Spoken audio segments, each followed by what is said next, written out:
हर एक कोई बोल रहा है कि शरद पवार जी उनके पीछे थे। Let's ask our friend Nizamuddin Rahim Sahab. Nizamuddin Rahim साहब हमारे साथ हैं इस वक्त। निजाम साहब नमस्कार। निजाम साहब नमस्कार।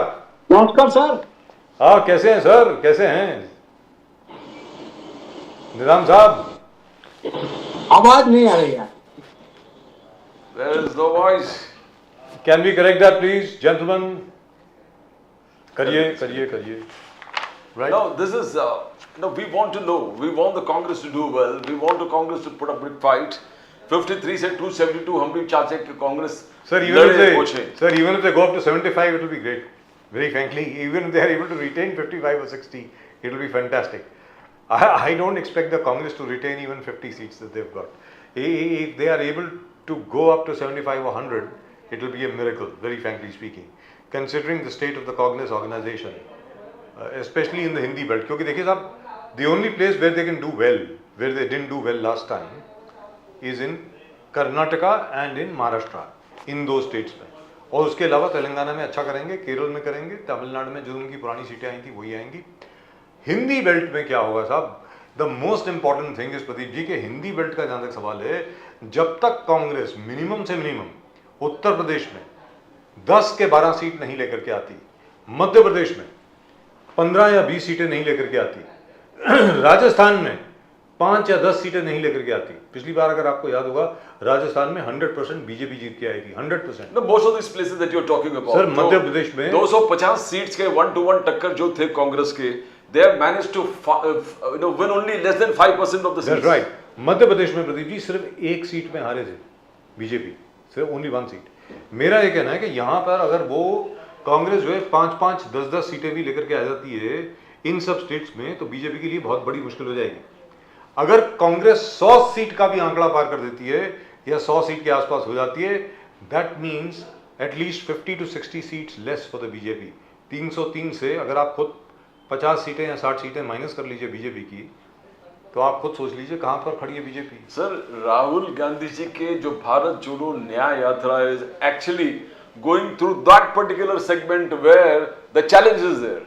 तो Bharat Jodo Nyay Yatra, Bharat Jodo Yatra 1 was south to north, but this is the challenge because ये पूरे आपके हिंदी लेकिन about the decade east to west वो पूरे इस तरफ जाके आ रहे हैं, और these are the same states where you say that he has to win. Now will this अन्याय यात्रा बीजेपी कहते हैं, न्याय यात्रा जो राहुल गांधी जी के हैं, जो इस सेगमेंट से निकल के आ रहा है, उत्तर प्रदेश, मध्य प्रदेश, बिहार और दिस सर क्राउड देखिए ना, सर क्राउड देखिए वाराणसी में. अरे yes. तो if the crowd is anything to go if by, he can at least transform this 5% to 10% or 15% of votes, then you are talking for a big competition where Prime Minister Modi is concerned. जी उत्तर प्रदेश में अभी 80 सीटें हैं. Exactly. Uttar Pradesh हो गए, मध्य प्रदेश हो गए, sir Bihar. Congress पिछली बार एक सीट जीती थी कांग्रेस ने. They won only 1 seat, Raebareli Sonia ji की सीट थी.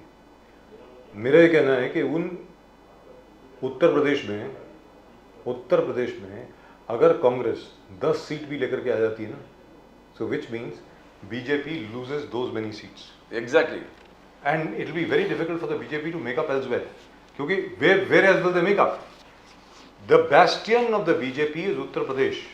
उत्तर प्रदेश में the BJP expects to get somewhere between 70 to 75 seats. वो 70 और 75 में से जरा सी भी अगर कम हो जाती हैं, तो फाइनल टैली में बीजेपी 300 पार नहीं करती.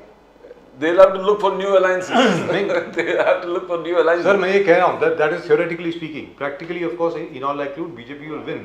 Probably they'll win 75 out of 80 or maybe 76 out of 80 in all likelihood. जहाँ तक मुझे लग रहा है, जिस तरीके से अभी भी चल रहा है. Because the one organization which will play spoil sport for all other opposition parties is Mayawati's BSP. BSP का 13% वोट है, वो पूरा शेड्यूल कास्ट वोट जो है मायावती के साथ ही रहेगा, दलित वोट जो है, और वो पूरा का पूरा बाकी सबके वोट काटेगा, और जिसकी वजह से भारतीय जनता पार्टी जीतेगी.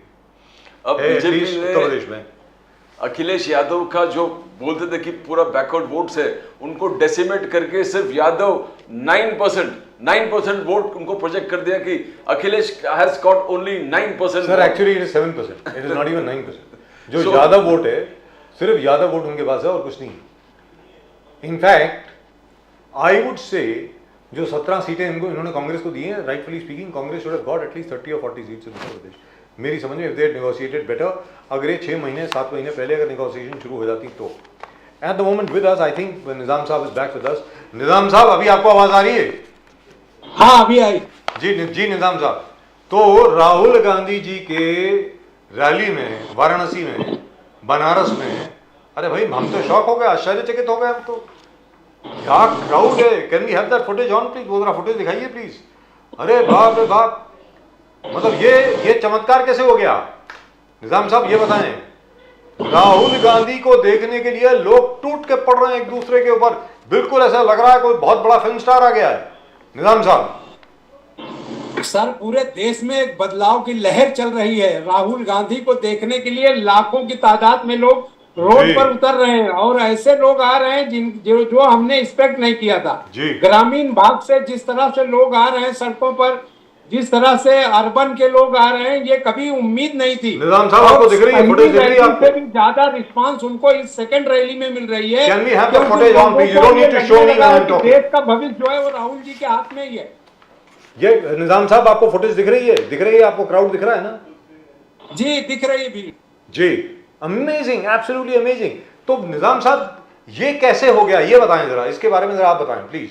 नहीं, आज देश में एक बात साबित हो गया कि नरेंद्र मोदी जी की सत्ता 10 साल में पूरी तरह से फेल है। इसमें गरीब लोगों के लिए कोई काम नहीं है। जितनी बातें वो कर रहे हैं वो सब झूठ पर मबनी है। वो अडानी और अंबानी के अलावा किसी के बारे में सोच नहीं पा रहे हैं। जो उनका कमिटमेंट है वो सब फेल हो रहा है और कहीं भी कुछ दिख नहीं रहा है। तो आज पूरे देश के युवाओं को ये लगने लगा है कि हमारा भविष्य जो है वो राहुल गांधी के हाथ में सुरक्षित है।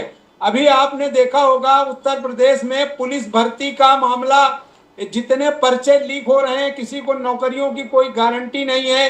तो इससे ये साबित हो रहा है कि अब देश राहुल जी की ओर देख रहा है। और ये बात अब साबित हो गई है कि झूठ को कितने दिन तक लोग छिपा सकते हैं। प्रधानमंत्री ने जितने वादे किए अब तक कहीं भी कोई वादा उनका पूरा नहीं हो रहा है। इसलिए जनता सड़क पर आ रही है और राहुल जी का स्वागत कर रही है।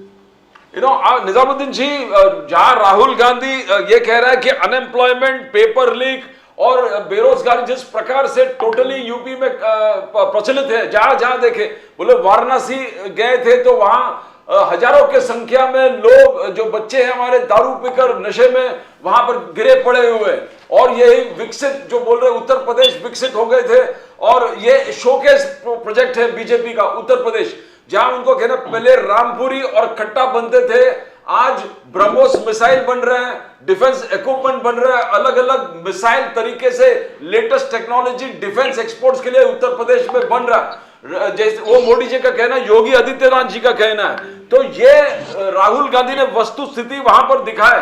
मगर दूसरे, हमने वाराणसी में भी गए थे, मोदी जी बोले महिला सशक्तिकरण के लिए मैं हर महिला को, ये जो गिर गाय है, गिर गाय जो एक प्रकार का गाय है जो 17 लीटर दूध एवरी डे देते हैं। महिला सशक्तिकरण, महिला के अकाउंट में पैसे जाएगा, गोबर बेचेंगे, दूध बेचेंगे, महिला सशक्तिकरण।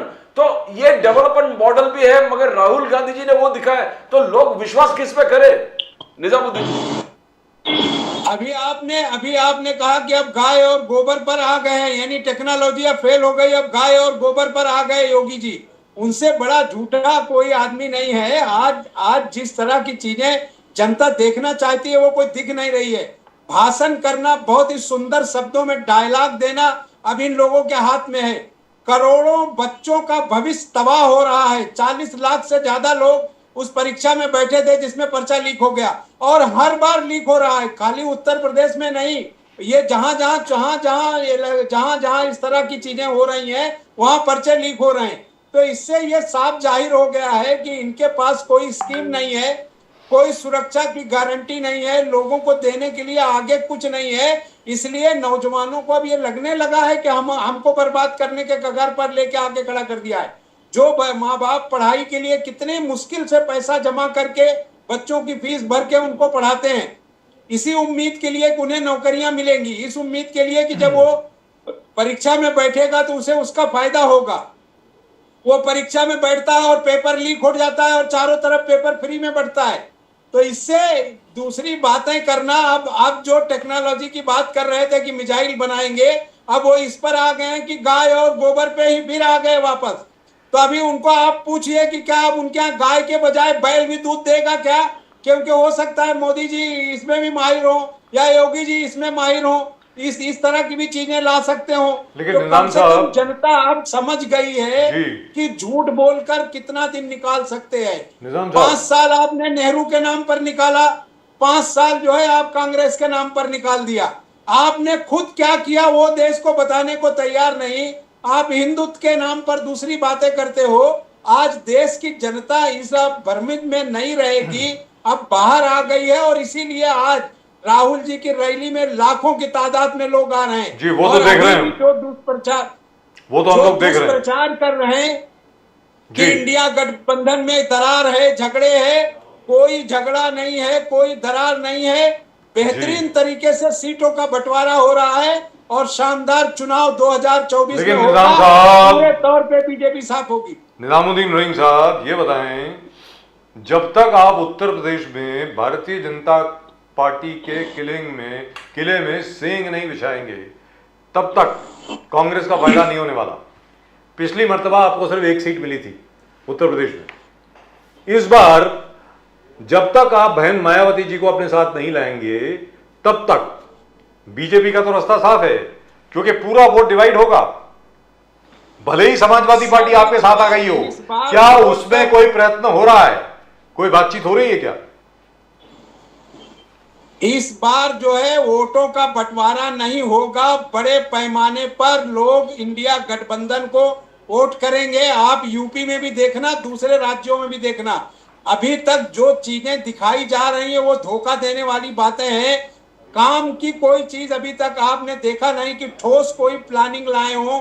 महिला सशक्तिकरण 10 साल के बाद आएगा, वो भी जब सेंसेक्स होगा। अगर वो राहुल गांधी की बात मानते और जो पहला सेंसेक्स हुआ था उस पर महिलाओं का रिजर्वेशन देते तो शायद अब तक महिलाओं का हो गया होता। लेकिन जिस तरह से वो लोगों को बेवकूफ बना रहे हैं, वो सपने दिखा रहे हैं कि हम आपके लिए ये सब करने वाले हैं। 10 साल निकल गया, आपने कुछ नहीं किया। देश में आप या तो मंदिर बनाएंगे या विदेशों में मंदिर बनाएंगे। तो आप ये किसके लिए क्या कर रहे हैं वो आम आदमी को कुछ समझ रहा है। इसलिए अब इस तरह की कोई बहस आपने नहीं है। निजाम साहब, आपने मायावती जी के बारे में कुछ नहीं बोला। देखिए, मायावती जी भी आएंगी इंडिया गठबंधन के नीचे, आज नहीं तो कल उनको भी आना ही है। जिस तरह से लोग पहले कह रहे थे कि आपका गठबंधन नहीं होगा, ममता जी से नहीं होगा, हमारे बिहार में नहीं होगा, वो धीरे धीरे सारे गठबंधन हो रहे हैं और सारे सीटों की शेयरिंग कंप्लीट हो रही है। आज महाराष्ट्र की भी शेयरिंग कंप्लीट हो जाएगी, बैठक चल रही है, कल तक उसका भी अनाउंसमेंट आ जाएगा। ऑलरेडी 7 राज्यों में आ गया, कल 8वां राज्य आ जाएगा। एक और सवाल है सर, 4 दिनों, बड़ा सनसनीखेज सवाल है। एक खबर आ रही है, प्रदीप जी सुनने वाली बात है, एक खबर आ रही है, क्या नीतीश बाबू वापस आ रहे हैं तेजस्वी जी के पास? कौन? क्या नीतीश कुमार जी वापस आ रहे हैं तेजस्वी जी के अब पास? नीतीश कुमार की सर आवश्यकता नहीं है, बहुत बूढ़ा हो गया शेर, अब उसको बैठ जाना चाहिए। अरे अब वो तो जो है वहाँ तेजस्वी यादव और कांग्रेस का जलवा है। खबर तो ये आ रही है कि वापस आ रहे हैं। धराशायी होंगे, हम तो डूबेंगे सनम, साथ में ले डूबेंगे। अब की बार वो बीजेपी को भी वहां डुबा देंगे।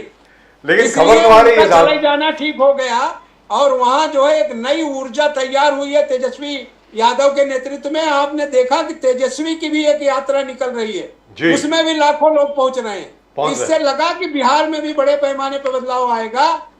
अब इस तरह की कोई आवश्यकता नहीं है कि वो लौट कर आए या बीजेपी क्या झूठे वादे करती है, इसका कोई भरोसा नहीं है। अमित शाह जी का कहना है कि कांग्रेस का ये नीति है लूट और फूट। अगर सत्ते में है तो पूरा लूटना और सत्ते से बाहर जाएंगे तो फूट, जो फूट को प्रमोट करना, जैसे किसानों को मदद कर रहे हैं इलीगली। बोले कि मोदी जी ने जिस प्रकार से किसानों को मदद किया, पीएम किसान सम्मान योजना, पशुपालक, मछली पालक, किसान क्रेडिट कार्ड, करीबन 60,000 से ऊपर अमृत सरोवर उन्होंने बनाकर पानी मोहल्ला करा है, मॉडर्न टेक्नोलॉजी को सीड जो है, सीड जो स्मॉल फार्मर्स को दिए। तो अलग अलग जो मिशन है, राष्ट्रीय गोकुल मिशन द्वारा, तो हर प्रकार से किसान को मदद किए। बट कांग्रेस का जो फूट की राजनीति है कि फार्मर्स को अलग करना, पूरे देश में एक विभाजन करना, जाति जनगणना की, तो ये कहां तक, ये लूट और फूट जो आप पे आरोप लगा दिया अमित शाह जी ने, आप इस पर कैसे आपका रिएक्शन दे देंगे? अभी आपने देखा होगा कि अगर उन्होंने इतना सारा डेवलपमेंट किया है और ये सारे कुछ सत्य है, तो आज भी थर्ड मेजॉरिटी कांग्रेस और दूसरे दलों से उनको आयातित करके अपने यहाँ ले आ रहे हैं। आज भी उनके पास नेता नहीं है। इसका मतलब है कि वो डरे हुए हैं और वो लोगों को में तोड़ फोड़ पैदा करने की कोशिश कर रहे हैं। अगर उन्होंने काम किया है तो काम के नाम पर उनको जाना चाहिए। उन्होंने काम नहीं किया है, ये खूबसूरत दिखावा, एक छलावा है। और खुद अमित शाह जी को भी अच्छे से पता है और मोदी जी को भी पता है। इसीलिए दूसरे दलों में सेंधमारी करो और उनको धोखा दे के लोगों को ले आओ। और जितने डेवलपमेंट की वो बात कर रहे हैं, डेवलपमेंट सब उनका कागजों पर है। यानी ऐसे ऐसे प्रोजेक्ट बने हैं कि पैसा पेमेंट हो गया ठेकेदार को, लेकिन प्रोजेक्ट का पता नहीं है। तो इसके लिए इस तरह की बातें करना अब वो छलावा ही जैसा है। अभी चुनाव आ गया, अभी भी वो इस गारंटी में नहीं है कि वो कौन सी चीजें लेके जनता के सामने जाएंगे। आज भी उनके दिमाग में है कि 5 किलो राशन फ्री में देंगे और लोग मुझे वोट दे देंगे। तो इसलिए ये सब दिखावा करने की चीजें हैं। इसलिए इस चीज पर अब जनता कोई विश्वास नहीं कर रही है। जनता चाहती है कि उसके सामने दिखे। अगर सामने नहीं दिख रहा है, उसके बच्चे को रोजगार नहीं है, बैंक उसको लोन देने को तैयार नहीं है, किसान का आत्महत्या रुक नहीं रहा है, उज्ज्वला योजना पूरी तरह फेल हो गई है, अडानी और अंबानी के लोग किसानों को तंग कर रहे हैं, किसान आज भी आत्महत्या कर रहा है और किसानों की मांगें जो उन्होंने 5 साल पहले से मानने की तैयार की थी आज भी नहीं किया। लाखों किसान अभी भी रास्ते में पड़े हैं, किसानों पर गोलियां चलाई जा रही हैं, उनके ऊपर पानी की बौछार मारी जा रही है। अगर ये लोकतंत्र है इनका, तो इससे घटिया बात और क्या हो सकती है। जिसका शिलान्यास, अभी मोदी जी का स्लोगन है, जिसका शिलान्यास उसका उद्घाटन। नए भारत, नए कार्य संस्कृति मोदी जी के, बिकॉज जो शिलान्यास करते हैं उसका उद्घाटन। आपने देखा, चाहे वो जो 2 दिन पहले वो सुदर्शन सेतु है उन्होंने शिलान्यास किया, उसका उद्घाटन। राम मंदिर शिलान्यास किया, उसका उद्घाटन। अटल सेतु शिलान्यास किया, उसका उद्घाटन। राम मंदिर तो बनाना गवर्नमेंट का काम नहीं है, वो हिंदू समाज का काम है। तो और सेतु बनाना भी गवर्नमेंट का काम नहीं था। उन्होंने गवर्नमेंट के नाम पे कौन सा काम किया वो बताइए। राम मंदिर बनाना ये हिंदू समाज का काम था और हिंदू समाज ने उस काम को किया। वो उसके लिए अयोध्या में एक ट्रस्ट था, उसने बनाया। तो ये श्रेय लेना, झूठ बोलना और झूठे पत्रकारों को बीच में शामिल करके लोगों में भ्रमित करना, ये काम मोदी और अमित शाह करते हैं। ये काम उनका नहीं है। अमित शाह जी ने यह भी कहा कि देखो मोदी जी का प्लान है 2047 तक, प्लान पढ़ के सुना है निजामुद्दीन साहब। 2027 $5 trillion economy, 3rd biggest economy. 2030 economy जो है बांग्लादेश से सुनिए ना, 2 मिनट सुनिए पहले क्या क्या बोले। $2 trillion export 2030। 2035 Indian space centre in space, हम लोग स्पेस में अपना खुद के सेंटर हम लोग बना देंगे। ओलंपिक बोल रहे कि ओलंपिक हम होस्ट करेंगे 2036 में। 2040 में चंद्रमा में हमारे यहाँ के एस्ट्रोनॉट्स, मैन्ड मिशन टू चंद्रमा, मून। और 2047 जैसे हमेशा कहता है विकसित भारत विश्व गुरु। ये प्लान है। बोले कि आपने 60 साल राज किया मगर बिना प्लान के, आप फ्यूचर नहीं सोच पाए, आपने गोल सेट नहीं किए। मोदी जी गोल सेट कर रहे हैं। निजामुद्दीन जी, जिस देश में 80 करोड़ जनता आज भी भूख से मर रही हो, जो खुद सरकार 5 किलो अनाज देती है, तो वो तय करे कि स्पेस में कौन लोग रहने जाने वाले हैं। जिस जनता की वोट पर वो चुन कर आते हैं, उनके लिए कुछ कर रहे हैं क्या वो? अगर स्पेस में वो घर बनाने जा रहे हैं, तो जब मोदी और अमित शाह मुल्क छोड़ के भागेंगे तो स्पेस में जाके रहेंगे, क्योंकि वहां कोई गरीब आदमी 5 किलो अनाज लेने वाला स्पेस में जाके नहीं रहेगा। उसको रहने के लिए हिंदुस्तान में घर चाहिए, उसको यहाँ जमीन पर खेती करने के लिए प्लान चाहिए, उसके लिए काम नहीं है। ये जो स्पेस पर आज चंद्रमा पर घर बनाने की बात और नई दुनिया बसाने की बात हो रही है, पहले इस देश से 80 करोड़ गरीब जिनको आप अनाज फ्री में बांट रहे हैं, उनको आप पहले उनकी तैयारी तो कर लीजिए, उनके लिए डेवलपमेंट लेके आइए ना। इस तरह की झूठी बातें करके लोगों को दिखावा करके ये 2-5% का जो भारत है उसको दे रहे हैं। आज दुनिया में इंटरनेशनली भूख का जो इंडेक्स है 111 112 पे पहुंच गया हिंदुस्तान। हमारी इकोनॉमी की जो बात कर रहे हैं वो बांग्लादेश से आज हमारी इकोनॉमी तय हो रही है। कभी हम रशिया, जर्मन और लंदन से के मुकाबला करते थे, आज हम बांग्लादेश से मुकाबला कर रहे हैं। तो ये इस तरह के झूठे दावे, वादे, झूठा दिखावा करना, ये उनका ही प्लान है और उसी प्लान में वो सक्सेस है। निजामुद्दीन साहब, उनका जो रिपोर्ट कार्ड है सुन के लोग हैरान हो रहे हैं। रिपोर्ट कार्ड से आप हमसे देखिए इकोनॉमी सुनिए, 2 मिनट सुनिए रिपोर्ट कार्ड। जो गरीब कल्याण योजना से लेके इंटरनेशनल अफेयर्स बोले 5th biggest economy, digital revolution, article 370 abrogation, Ram मंदिर का पुनर्निर्माण, ट्रिपल तलाक का जिस प्रकार से उन्होंने कश्मीर की क्या हालत है आपको पता है। नारी शक्ति वंदन अधिनियम, 370 राम मंदिर, गौ और लव जिहाद, इसके अलावा लेके क्या रोएंगे आप मेरे को बताओ ना सर।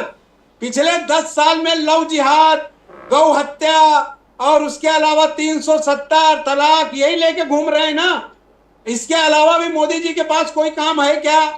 अभी 3 दिन पहले यो कह रहे हैं कि हम सबका विकास, सबका साथ लेके चलेंगे। मौलाना आजाद फाइनेंशियल कॉरपोरेशन को उन्होंने बंद करके माइनॉरिटीज के लोगों को रास्ता दिखा दिया। एक भी जगह कोई मुस्लिम डेवलपमेंट पे बात नहीं हो रही है, माइनॉरिटीज के लोगों के लिए कोई बात नहीं हो रही है। सरकार की कोई स्कीम, महाराष्ट्र की हालत देख रहे हो कि धोखा दे रहे हैं, रिजर्वेशन के नाम पे झूठ बोला जा रहा है और राजनीतिक दलों को तोड़ने की कोशिश हो रही है। अगर ये उनका डेवलपमेंट है तो इससे घटिया डेवलपमेंट दुनिया के किसी राष्ट्र में नहीं है जहां सिवाय बेईमानी के और कोई काम नहीं। लेकिन निजाम साहब कांग्रेस के एमएलए हैं साहब, बैराम नगर के जीशान सिद्दीकी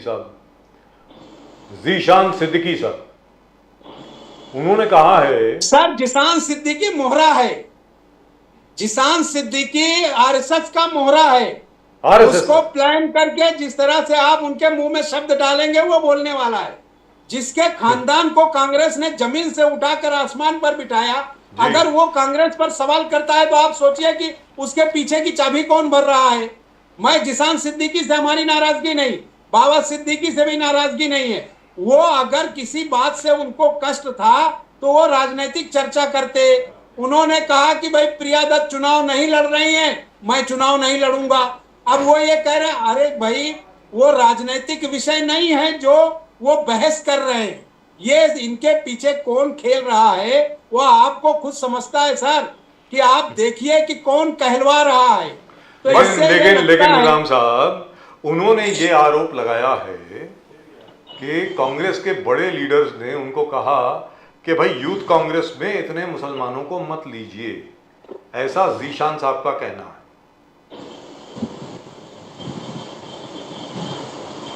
निजाम साहब, आपको आवाज आई? जी, जीशान सिद्दीकी साहब ने कहा है कि कांग्रेस के बड़े नेताओं ने उनको आके कहा कि यूथ कांग्रेस में, युवा कांग्रेस में इतने ज्यादा मुसलमानों को मत लीजिए। देखिए, इसमें मुसलमान हिंदू का कोई विषय नहीं है, वो झूठ बोल रहे हैं। क्योंकि वो इलेक्टेड रोल से आते हैं बच्चे जिन्होंने मेंबरशिप युवक कांग्रेस की है, उसका चुनाव होता है ऑफिशियली। चुनाव होने के बाद ही उसको जो है अपॉइंट किया जाता है।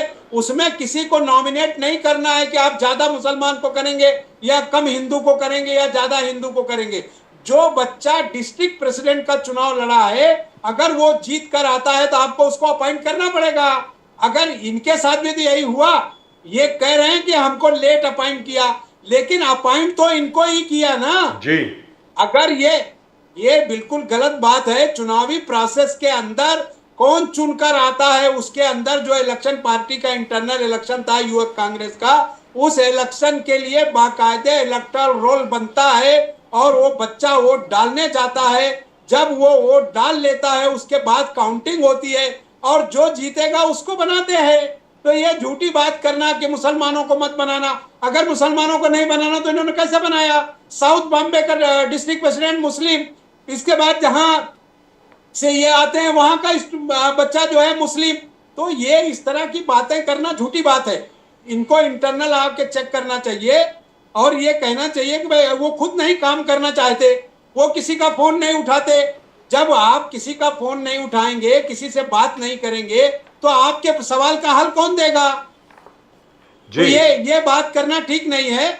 उनसे कौन कहलवा रहा है, वो मेन महत्व का विषय है। निजाम साहब, अभी ये बताएं, छोटी सी बात है, वैसे एक्चुअली बड़ी बात है। मनोज जरंगे पाटिल साहब के खिलाफ एक स्पेशल इन्वेस्टिगेशन टीम बिठा दी गई है, SIT, और अब ये कहा जा रहा है, इशारा ये है कि मनोज जरंगे पाटिल साहब जो मराठा एजिटेशन रिजर्वेशन के लिए लीड कर रहे थे, उनके पीछे शायद शरद पवार जी का हाथ है। देखिए, जब कोई आंदोलन बहुत सक्सेस होता है कुंवर साहब, जी। तो उसको बदनाम करने की कोशिश होती है। अभी तक जो है ये लोग भी शरद पवार से ही इशारा ले रहे थे। बीजेपी वाले भी कभी कभी नरेंद्र मोदी जी भी मिलने जाते हैं, उनके दूसरे लोग भी मिलने जाते हैं, उन्हीं की लोगों को लाकर अपने यहाँ सरकार चलाते हैं। तो आज जब आंदोलन उनका उग्र हो गया, तो अब उससे अपनी गलती मानना चाहिए सरकार को कि सरकार लॉ एंड ऑर्डर मेंटेन करने में पूरी तरह विफल हो गई। सरकार को नैतिक जवाबदारी लेकर उन्हें इस्तीफा देकर चुनाव में जाना चाहिए। अगर जरंगे पाटिल की गलती है तो कोर्ट उसके लिए बैठा है, लेकिन जिस तरह का खेल खेल रहे हैं आप, उनको झूठे वादे कर रहे हैं, झूठी चीजें आश्वस्त कर रहे हैं, तो उसका परिणाम यही आना था। अब आप केस रजिस्टर करिए, या जरंगे पाटिल को गिरफ्तार करिए या शरद पवार को गिरफ्तार करिए, क्योंकि आपके पास लॉ एंड ऑर्डर मेंटेन आपने नहीं किया। सरकार की जो जवाबदारी थी रिजर्वेशन के मामले में, सरकार ने उस निर्णय पर काम नहीं किया, सिवाय झूठ के आश्वासन देने के और कोई काम नहीं किया। ट्रिपल इंजन का जबरदस्त बजट आज देखने को मिला। अजित पवार जी, एकनाथ शिंदे जी, देवेंद्र फडणवीस जी का कहना कि इतना जबरदस्त बजट है, $1 ट्रिलियन इकोनॉमी की तरफ महाराष्ट्र बढ़ रहे हैं। 5,000 जो लेडीज हैं उनको इनिशियली ऑटो रिक्शा दिए जाएंगे, महिला सशक्तिकरण की तरफ। एक्विजिशन, बुलेट ट्रेन के एक्विजिशन जो आप लोग ने लेट किया था, जो वैष्णव जी आए थे रेलवे मिनिस्टर, तभी उन्होंने कहा कि उद्धव ठाकरे के सरकार, एनडीए सरकार ने बुलेट ट्रेन प्रोजेक्ट को डिले करने में पूरे काम किए हैं, और आज वो लैंड एक्विजिशन पूरा नियरली 100% कंप्लीट हो चुका है। महात्मा ज्योतिबा फुले स्कीम के माध्यम से 5 लाख जो मेडिकल गरीब से गरीब लोगों 1 लाख था, वो 5 लाख पर फैमिली डायलिसिस। चलो, आप अजित पवार जी का कहना है कि हर सेगमेंट को फुलफिल कर दिया है। $1 ट्रिलियन इकोनॉमी की तरफ महाराष्ट्र तेजी से बढ़ रहे हैं। तो क्या आपको क्या लग रहा है, क्या ट्रिपल इंजन जिस प्रकार से कह रहे हैं, ट्रिपल इंजन की सरकार पूरी तरह से फेल हो चुकी है? ट्रिपल इंजन की सरकार पूरी तरह फेल हो चुकी है। तीनों आदमी में तालमेल नहीं है, सिर्फ दिखावा और बात करना, लोक लुभावन बजट की बात करना। 3 महीना चुनाव को बचा है, लोकसभा को तो और कम है, उसके बाद असेंबली का चुनाव है। इस तरह के वादे पिछले 10 वर्षों से हम देखते आ रहे हैं। इन 10 वर्षों में जितने बजट इन लोगों ने पेश किया है, हर बार बुलेट ट्रेन लेके आ रहे थे, हर बार बुलेट ट्रेन अब अहमदाबाद से आएगी और मुंबई पहुंचेगी, मुंबई से सब माल लोड करेगी, यहाँ खाली करके महाराष्ट्र को गुजरात ले जाके बसा देगी। यही काम चालू है, इसमें कहीं सत्यता नहीं है। अगर सत्यता होती तो सब दिखता। आज मुंबई में जो थोड़ा बहुत डेवलपमेंट हो रहा है, उस डेवलपमेंट के पीछे भी कारपोरेशन का 94,000 करोड़ का जो रिजर्व फंड बरसों बरस से पड़ा था, उसको तोड़ के यूज कर रहे हैं, और कर्ज के सिवा कुछ नहीं बचा है। इसके बाद आप देखना कि क्या हाल होता है चुनाव के बाद, जनता उनको अपने आप सबक सिखाएगी। निजामुद्दीन साहब, 370 आर्टिकल 370 जो मोदी साहब के लिस्ट में है, रिपोर्ट कार्ड में, बोले कि 370 एब्रोगेशन सिर्फ उस हम हकदार है। एब्रोगेशन के बाद 370 के बदल में देश हमको 370 MP चुन के देंगे। इसी एक मुद्दे पर जो आर्टिकल 370 को एब्रोगेट किया, कश्मीर को साथ में ले लिया। एक मिनट, और उधर एक पत्रकार है, सुनिए, एक पत्रकार है याना मीर जो कश्मीर के रहने वाली है। कश्मीर के पत्रकार यूके में पार्लियामेंट में जाके कह रहे हैं कि जो मलाला है, आई एम नॉट मलाला, मैं आजाद हूं कश्मीर में, कश्मीर इंडिया में है, I will never have to leave my country and move to another land. बोले कि मैं अपने देश में इतना सक्षम हूं, आजाद हूं कि मुझे कोई मलाला जैसे बाहर रहने की जरूरत नहीं है। ये नए भारत के कश्मीर का पॉलिसी को सिग्निफाई कर रहे हैं, एसर्ट कर रहे हैं। और उन्होंने कहा कि आर्मी के माध्यम से डी रेडिकलाइजेशन हो गए, जो आतंकवाद के तरफ बच्चे जा रहे थे, आर्मी के माध्यम से पूरे बच्चों को वापस मेन स्ट्रीम में लेके आया। यानी 370 को जस्टिफाई करना इंटरनेशनल फोरम में, वो भी एक महिला याना मीर जो कश्मीर के जर्नलिस्ट है। तो मोदी साहब कह रहे हैं कि मेरा हक बनता है कि 370 लोग एमपी मुझे चुन के दे। इस देश में बहुत सारे जर्नलिस्ट जो मोदी को जस्टिफाई करते हैं, जो उनके तलवे चाटते हैं, वो जस्टिफाई करते हैं। और अगर किसी समाज का एक आध आदमी किसी चीज को अच्छा या बुरा कहता है, वो पूरे समाज का रिप्रेजेंटेशन नहीं करता। अगर कश्मीर के 90% आवाम किसी चीज को पसंद नहीं करती और 30% पसंद करती है, तो ये जस्टिफिकेशन नहीं हो सकता। और ये 370 खत्म करने से कश्मीर की समस्या खत्म हो गई क्या? देश की समस्या खत्म हो गई क्या? पासपोर्ट के इंडेक्स की हालत कहां पहुंच गई? डंका बज रहा था आपका विदेशों में, पासपोर्ट का इंडेक्स कहां पहुंच गया? भुखमरी का इंडेक्स कहां पहुंच गया? नौकरी कारोबार आपके पास है नहीं। एक भी आदमी को जो आपने पिछले 5, 7, 8 सालों में प्रॉमिस किया था, वो एक भी प्रॉमिस पूरा हुआ क्या? किसी के खाते में पैसा आया? किसी को नौकरी मिली क्या? बैंक लोन ये उनको मिल रहा है जो उनके लिए दलाली कर रहे हैं, या जो उनके लिए सुविधा इकट्ठा कर रहे हैं। उनको कंपनियां बेचकर पैसा मिल रहा है, उनको बैंक का लोन देके उसके बाद वेव किया जा रहा है। आपको याद होगा किसानों का सबसे बड़ा कर्ज उस जमाने में जब शरद पवार जी कृषि मंत्री थे, मनमोहन सिंह ने 70,000 करोड़ इस देश के किसानों का कर्जा माफ किया था। आज वो कर्जा फिर चढ़ रहा है और वो खुदकशी कर रहा है। पहले अपना घर देखो, फिर दूसरी जगह डंका बजवाने जाना। आज हालत यह है कि खुद सरकार इस बात को एक्सेप्ट कर रही है कि 80 करोड़ जनता को हम 5 किलो फ्री राशन दे रहे हैं। तो इसका क्या सेंस हुआ, क्या मतलब हुआ 80 करोड़ जनता को राशन देने का? कि वो गरीबी रेखा के नीचे है, वो कमा के खा नहीं सकती, इसलिए उसे पैसा दे रहे। यही मकसद है ना सर? आप जवाब दो ना इसका। जी, लेकिन ये बताएं, यही मकसद है ना कि 80 करोड़ जनता को अगर हम 5 किलो राशन दे रहे हैं, इसका मतलब है कि 80 करोड़ जनता भुखमरी के कगार पर है, उसके जेब में पैसा नहीं है, और उसका पूर्ति के लिए सरकार 5 किलो फ्री का राशन दे रही है। 80 करोड़ और चंद्रमा पर घर बनाएगी। 80 करोड़ से आगे जाके पीएम किसान सम्मान, आवास योजना 4 करोड़, आयुष्मान, ये सब उज्ज्वला, ये सब फाइलों में दर्ज है। ये सब स्वच्छ भारत। तो ये बड़ा रिपोर्ट कार्ड है निजामुद्दीन जी, बहुत बड़ा रिपोर्ट कार्ड। जब देखिए नायर साहब, ये फाइलों में बहुत अच्छी लगती है क्योंकि बड़ी सुंदर राइटिंग में सेक्रेटरी जिसको लिख देते हैं कि हमने ये स्कीम लाया, ये स्कीम लाया, ये स्कीम लाया।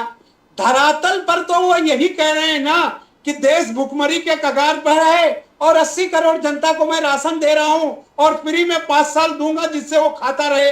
तो इससे आप लगाइए ना, एवरेज लगाइए कि पढ़ा लिखा तबका वो भी आज उस लाइन में खड़ा है क्योंकि आपका पेपर लीक हो जाता है, उसको नौकरियां नहीं मिलती, कोई प्रावधान नहीं है आपके पास। अच्छा, जो पेपर लीक कर रहे हैं आप उनको कोई सजा नहीं दे पा रहे हैं, आप उनके ऊपर एफआईआर नहीं कर पा रहे हैं। तो ये जो चीजें हैं सब दिखावे की हैं। एक शानदार भाषण करने के लिए जो लोग बहुत फेमस हैं वो इस तरह की चीजें ले आ रहे हैं, लेकिन जमीन पर दिखने वाली चीजें राहुल गांधी की सरकार के बाद आपको दिखेगी। और राहुल गांधी के पीछे इस वक्त देश की जनता चलते चलते निजाम साहब एक आखिरी सवाल, कि आपके जो चित्र दिखा रहे हैं, आप उसी चित्र में दिख रहा है कि जनता राहुल गांधी की दीवानी हो गई है और उनके पीछे लाखों की तादाद में पैदल चल रही है। निजाम साहब आखिरी सवाल ये, आम आदमी पार्टी के साथ आपका समझौता हो गया? बहुत बढ़िया से सर, गुजरात में भी हो गया, हरियाणा में भी हुआ, हो गया, पंजाब में हो गया, दिल्ली में भी हो गया। जी, पंजाब में नहीं हुआ, पंजाब में तो आप लोग अकेले लड़ हो रहे गया हैं। सर, पंजाब में भी हो गया जी, पंजाब में हो गया, हरियाणा में हो गया, गुजरात में हो गया, दिल्ली में हो गया, गोवा में भी हो गया, उत्तर प्रदेश में, और ममता जी के साथ भी हो गया जी, उत्तर अखिलेश प्रदेश जी के में, साथ हो गया। उत्तर प्रदेश में आप 17 सीटें लड़ेंगे देखिएगा। सर, उत्तर प्रदेश में आप 17 सीटें लड़ेंगे। 17 ही सही, लेकिन हमारा जो दूसरा एलआई है वो हमारे साथ तो खड़ा होगा ना। जी, वेस्ट बंगाल में भी आपका समझौता हो गया है। देखिए सर, अब ये बताएं समझौता जहां तो हुआ नहीं है, सर, सवाल अगर तो सुन लें निजाम साहब। देखिए साउथ में तो आप बहुत अच्छा करेंगे, 5 स्टेट जो हैं साउथ के उसमें आप बहुत अच्छा करेंगे, लेकिन विश्लेषकों के मुताबिक जब तक आप हिंदी बेल्ट में अपनी परफॉर्मेंस अच्छी नहीं करते, जैसे मध्य प्रदेश, राजस्थान, उत्तर प्रदेश, बिहार, यहां पर अगर आपकी परफॉर्मेंस अच्छी रहती है तो ही बीजेपी को चोट पहुंचती है। क्या आपकी परफॉर्मेंस इस बार ज्यादा अच्छी रहेगी निजाम साहब? नहीं, ये बिल्कुल सही है कि हिंदी एरियो में हमें बहुत काम करने की आवश्यकता है, लेकिन हम चाहते हैं कि वहां जो लोग अभी ताकत में हैं हमारे साथ, और हमारे और उनके विचार मिलते हैं, हमें उनके साथ मजबूती से काम करके खड़ा करना है, क्योंकि इस देश से एक भ्रष्ट और निकम्मी और झूठी सरकार को हटाना है और इस देश को उनके चंगुल से मुक्त कराना है। क्योंकि जिस तरह के आइडियोलॉजी आ रहे हैं, जिस तरह की चीजें हो रही हैं, उससे देश बर्बादी की ओर जा रहा है। Right, thank you so much sir, all the very best to you and congratulations. आपने समझौता कर लिया हर जगह पे, जहां जहां पे लग नहीं रहा था कि इंडिया अलायंस का समझौता हो जाएगा, हो गया है। उसके लिए आपको बहुत बहुत बधाई निजाम साहब। समझौता हो गया सर, 2024 में सरकार भी बनाएंगे और क्या बात है। बढ़िया सरकार चलाएंगे। क्रॉस वोटिंग बहुत हो रहा है निजामुद्दीन जी, बहुत क्रॉस वोटिंग हो गया आज। वो तो राज्यसभा में होती है सर हर बार। चलिए, right, thank you so much sir Nizam Sahab, बहुत बहुत शुक्रिया आपका हमारे साथ जुड़ने के लिए। जय हिंद, नमस्कार। Thank you sir. Namaskar. Right, the Congress, of course, says that they're going to be forming the government. I doubt it, but what else will they say?